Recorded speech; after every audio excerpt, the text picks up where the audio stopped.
Hi, Shea Hulse here. If you don't know me, I'm a wife and mom of two, and I help entrepreneurial women master their mindset and build a successful online business without sacrificing time for their loved ones so they could live their dream life. And this week, I'm going to talk to you about what my books have to do with mental health, how my books help raise awareness for mental health. So, if you don't know, May is Mental Health Awareness Month, and that has always been a big topic in my life. So I just thought that I should share a little bit about my books and a little bit more about why I decided to write a mental health related book. So, yes, we'll rewind a little bit if you don't know anything about me. When I was in my early 20s, whatever, I worked at a restaurant. I met my husband. We got together. We decided to get sober together. We got married. We had kids, so on and so forth. But even when I met my husband, before I met my husband, I was going to school for teaching, right? So I wanted to be a teacher until I realized I wasn't a big, you know, what is it called? Public speaker. I didn't like public speaking. Sorry, we have a little bit of a cold here. So forgive me if I'm a little icky. But yeah, so I went for teaching. I didn't love it. So then I changed to psychology because I always thought about mental health. How can I help more people? And, with both of those professions, while I was going through school, I could remember being very frustrated with the limitation that existed in both of them. Because when you're a teacher, and I went for high school teaching because I thought that that was the best chance to reach those people that were first, I guess, discovering some of their issues and exploring them and exploring different ways to handle them. So I thought that was a great way to be impactful. But the problem is that I would have been dealing with kids that are, one kid in a classroom of 30 and I'm one teacher and they see me for a half hour a day. I could make an impact, sure, but that also depends on the kid in the district and so on and so forth. So it was limiting in even who I'd be able to impact.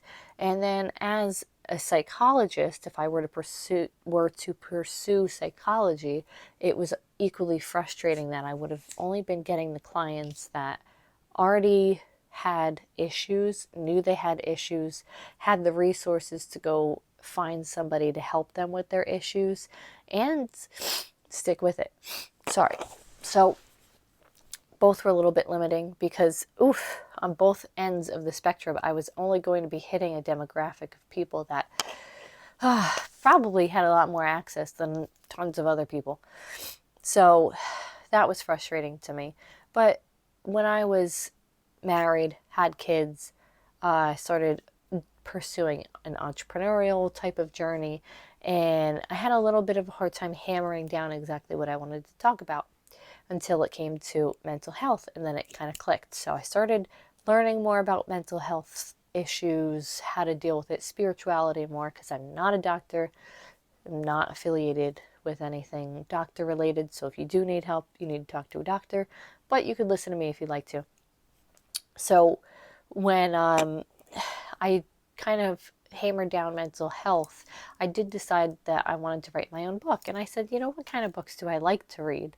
And it's not self-help books, though those are great. I couldn't write one.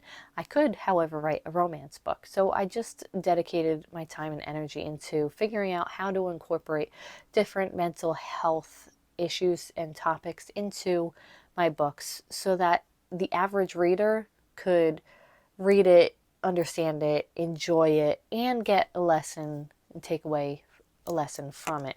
And so that would be the best way for me, I realized, to impact even more people, because really anybody could get their hands on a book, especially since my book is free now online, which is great. So, or you could get it at your library if you request it. So definitely do that if you'd like. It's called Fireflies. The second book, Dragonflies, is also out and also at the library. And the third book will be released hopefully sometime at the end of 2022. So, but the whole series in a nutshell. So when I was researching kind of these different ideas of what to talk about, I came across Celtic goddess Brigid. So I'm Irish. My name's Shea, very Irish. And she's a part of what's called the Ulster cycles in Irish mythology, which I was hitting kind of two things there. Cycles, mental health is a cyclical thing. And then nobody really knows about the Irish, mythology as much as you would about, let's say, Norse mythology or Roman mythology or Greek mythology. So I found that, me being Irish, I really wanted to learn more about these cycles myself, and I could incorporate mental health topics into the conversation. So that's kind of the inspiration. That was kind of the idea, and I ran with it, and I'm totally loving it. I hope that you love it as well. But some of the mental health topics that I discussed are some that I've experienced myself in my own life. So the cycle of, depression and anxiety, self-worth, lack of self-worth. Um, what else? Oh, drug and alcohol abuse. That kind of goes hand in hand with depression and anxiety. Narcissism, lying, scapegoats, you know. Let me see.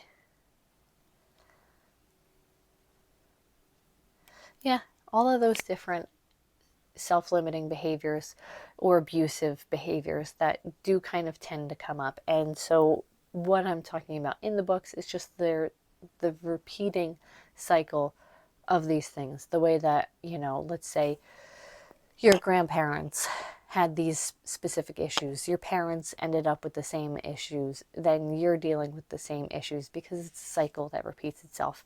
And there's actual scientific evidence to support this claim. Intergenerational trauma, I think it could last up to 2 generations. So let's say in a controlled environment, lab rats, there's trauma around a piece of cheese, so they won't eat that cheese. So then the kids are taught not to eat those cheese, and then the grandkids are taught not to eat that cheese. So then when you get down to the great grandkids, they kind of have forgotten by that point, so then they might eat it, and then it might be good or bad. But that's kind of the theory there, and that's exactly what I'm talking about in my book. So if you are interested in reading a little bit more about them, that would be awesome. If you found some value in this, please like this video, share it, subscribe, and grab Fireflies for free below, or any retailer, even Amazon. You could do the price match guarantee and they will give it to you for free. So thank you for watching. I hope that you enjoyed this.